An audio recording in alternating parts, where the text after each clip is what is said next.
A maioria dos escolhidos tem alguma habilidade ou especialização particular. Podem ser engenheiros ou navegadores, operadores de rádio ou linguistas. Podem vir da Europa continental, da América do Norte ou da Austrália. Quanto mais nacionalidades houver a bordo, a mais embaixadas se pode recorrer no caso de haver problemas. 5 nationalities sailing this time. The people that we're not familiar with, Alex has come over from Germany. So there'll be Alex and Axel and Steve in the engine room. São quase todos escolhidos por Maureen Fallon, chefe da repartição naval e responsável pela manutenção e operação de toda a armada Greenpeace. Malcolm is going to be doing the cooking. Parece tudo muito acolhedor, mas na realidade é uma ocupação implacável. Uma vez no mar não há privacidade, não há espaço para nada, nem para diversões sexuais. O perigo é iminente, a prisão é possível, o desconforto e a fadiga são certos, mas em 13 anos no mar ninguém foi morto nem se afogou. A atitude deles em relação ao mar é mais sabedora do que quando o primeiro grupo de voluntários idealistas partiu em 1971, não tendo entre todos mais do que um resquício de conhecimento do mar. O primeiro navio da Greenpeace partiu de Vancouver, na Colômbia Britânica, para o outro lado do mundo em 1971. Era um sortido estranho de amadores apaixonados e iam em direção ao local das experiências nucleares americanas no norte do Pacífico. Tencionavam impedir a explosão de uma bomba atómica. Houve muitos enjoos, muita febre, muito mau humor e muito vento. Nunca chegaram ao local das experiências, a bomba explodiu, não houve onda gigantesca nem terremoto como eles tinham prometido. Como amostra da ação direta foi um fiasco, mas como amostra de propaganda persistente foi uma obra-prima. As aventuras daquele pequeno barco provocaram uma tal vaga de raiva e de simpatia por todo o Canadá e os americanos cancelaram todas as futuras experiências no norte do Pacífico. Como marinheiros, aquela mão cheia de voluntários da Greenpeace não valia muito, mas como comunicadores de ideias eram excelentes. Um dos objetivos da Greenpeace sempre foi não só de confrontar o inimigo escolhido, mas também assegurar-se que todo o mundo pudesse assistir a este confronto. Eles sabem como escrever uma história e mandá-la para a imprensa, sabem como captar a imagem em filme e mandá-la para o ar. A história da Greenpeace é, no fundo, o que os seus elementos contam acerca de si próprios. Em 1972, a Greenpeace, ainda a uma escala muito pequena, decidiu enfrentar os franceses no campo das suas experiências nucleares no sul do Pacífico.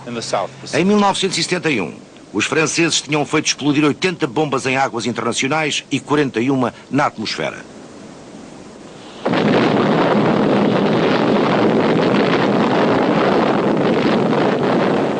Os protestos da Greenpeace personalizaram-se num homem, David McTaggart, agora presidente da Greenpeace International. Navegou até à zona de experiências com uma tripulação de 3 elementos e fizeram-nos parar durante vários dias até que um draga-minas francês lhes abriu uma brecha no barco.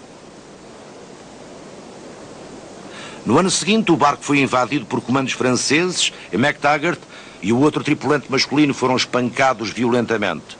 Os fuzileiros rebuscaram o barco à procura dos filmes, confiscaram as câmaras e pensaram que tinham destruído as evidências. Mas salvou-se um rolo de 35 milímetros escondido na vagina de uma das raparigas, contendo apenas 13 fotografias a preto e branco. O suficiente para provar que o tratamento sofrido por McTaggart e o resto da tripulação tinha sido brutal e que as razões evocadas pelos franceses para explicar estes ferimentos eram falsas. Depois de uma longa batalha nos tribunais de Paris, McTaggart recebeu uma indemnização pelo barco destruído. Mas o mais importante foi que as autoridades envergonhadas cancelaram as experiências atmosféricas no sul do Pacífico durante 10 anos. Entretanto, em Vancouver, alguns dos membros fundadores da Greenpeace tinham sido enfeitiçados por outro ser amado, a baleia em perigo de extinção. Sem o saberem, estes seres dóceis quase destruíram completamente a Greenpeace. A facção antinuclear considerava-as pouco importantes, um assunto secundário.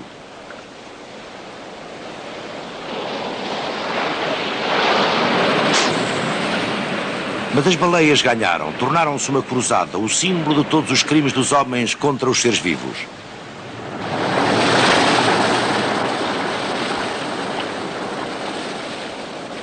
O contacto com as baleias tornou-se uma experiência espiritual. Tinham de ser salvas, mas antes tinham de ser compreendidas. Era preciso falar com elas na sua própria língua, com um saxofone. Chamaram a isto comunicação entre espécies.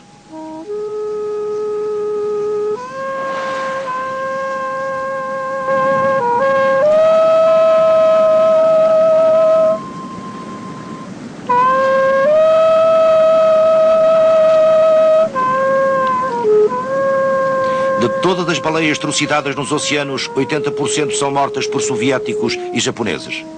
Assim, a Greenpeace partiu para confrontar os barcos baleeiros soviéticos do Pacífico sob as ordens do mesmo capitão e no mesmo barquinho que tinha feito a primeira viagem da Greenpeace.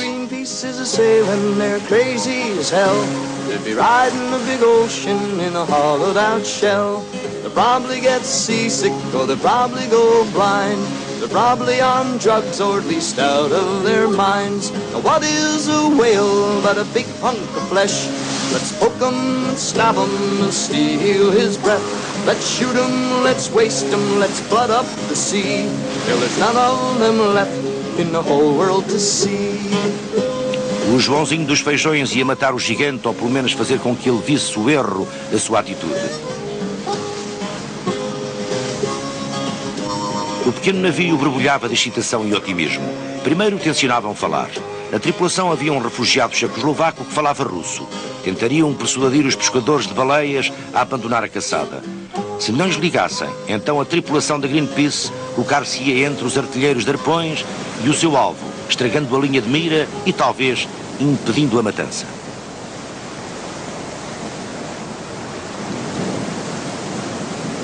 Apesar do alto espírito jovial, os planos tinham sido traçados cuidadosamente.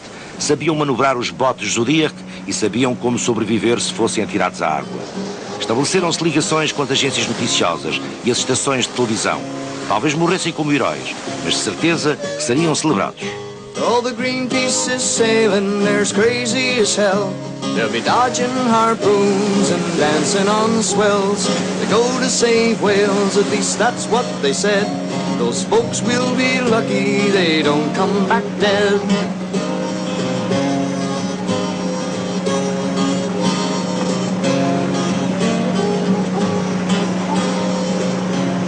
O Phileas Comac podia ter percorrido durante meses a grande extensão do Oceano Pacífico sem nunca ver os russos, mas obtiveram informações interiores no registro dos barcos baleeiros noruegueses e quando o barquinho apareceu entre a frota de caçadores, os soviéticos perguntaram a si mesmos como tinham sido encontrados e o que ia acontecer a seguir.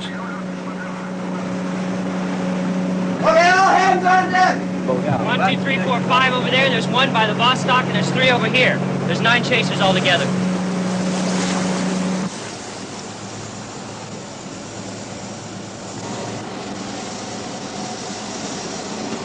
The chaser boats are working as looks like a circular search pattern, with 2 of them moving off to the east of us, 1 moving northward directly ahead, and then some others more or less in the middle. The Vostok is dead ahead. It seems to have at least 1 or 2 boats up beside it, which means they may be hauling whales in. So we're taking a course straight for the Vostok.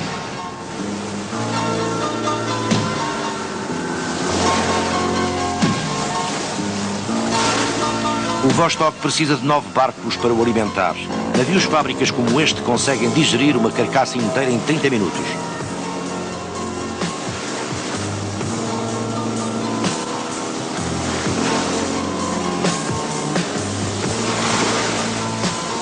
Os caçadores russos não têm uma preocupação especial pela inteligência da baleia, nem pela sua sociabilidade, nem pelo seu desenvolvido sentido de família.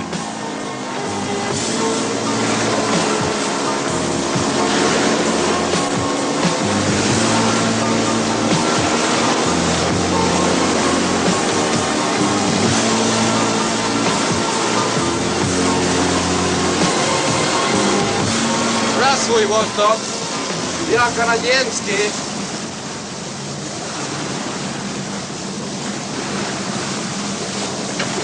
My nie lubię ochotku dla kitowców.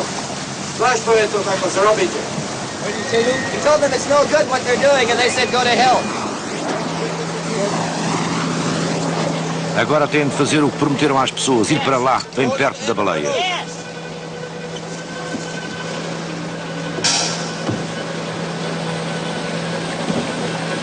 Os arpões pesam cerca de 113 quilos, explodem dentro do corpo da baleia, provocando uma hemorragia enorme e enviam 4 farpas gigantescas para prender a baleia ao barco.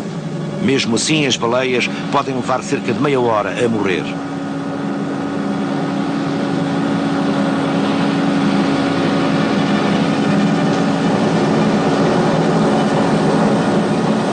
A tripulação do Zodíaco colocou o seu barco na linha de fogo entre a baleia e o caçador, e mesmo assim, este disparou.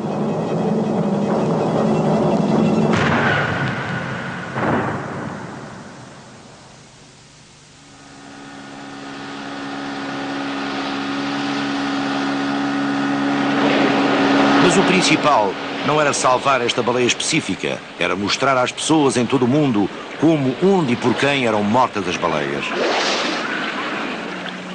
Curiosamente, os americanos não sabiam que os navios soviéticos caçavam baleias tão perto da costa da Califórnia. Quando Philip Skomak entrou no porto de São Francisco, os tripulantes da Greenpeace já eram considerados como heróis. Em 1975, por todo o continente norte-americano, Greenpeace tornou-se uma palavra de todos os dias. My name is George Gorochwa. I'm born in Czechoslovakia, but now I'm Canadian citizen.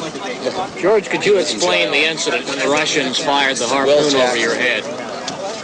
Well, from the beginning I didn't believe they would do it. And we explained who we were, that we were the Greenpeace Foundation from British Columbia, Canada, and we represented the groups in North America and in the world who were opposed to the continued slaughter of whales in the ocean. So he shot, and the harpoon went 15 feet over Hunter and George's head, and then the line snapped in the water 5 feet from their boat. 2 homens que tomaram parte daquela primeira confrontação ainda vivem em Vancouver e ainda trabalham para a Greenpeace. Bob Hunter, um dos antigos presidentes, e Patrick Moore, que é agora diretor da Greenpeace Canadá. It was a real initiation. It was a group of people, almost all of whom were completely green on the ocean, had never been to sea before in their lives, and were there out of just this dedication and commitment and a certain sense of spiritualism about the earth and environmentalism and peace and all of those wonderful things. But you did have to be sort of half crazy to ship out with this bunch in the first place. There was a number of occasions where it seemed impossible. Primarily the first time we had a slow boat, the Russians had a faster one. There was no way we could really keep up. So we tootled around in our Zodiacs for a while, and then lo and behold, the whales turned around and came right back to us and brought the Russians along. And I might add there were several rainbows occurred in the sky simultaneously, and the light was perfect for the cameraman. The camera's battery burned out, and then miraculously, and that's the only word I can use for it, came back on and gave us footage that then was shown on the networks around the world. And suddenly, that event happening in an isolated spot out in the Pacific Ocean was in the middle of the minds of millions upon millions of people. And that's the whole thing. They all became witnesses and began to react. And it's about time, too, because one of the saddest things about human beings is they don't appreciate what they've got around them on this earth. Here they're spending millions, billions of dollars searching for any kind of intelligence in outer space. And even if they found a low intelligence out there, they'd probably spend billions of dollars more trying to find out about it, exactly what it was. You can be sure they wouldn't go bombing it or harpooning it or spending their whole time killing it like we've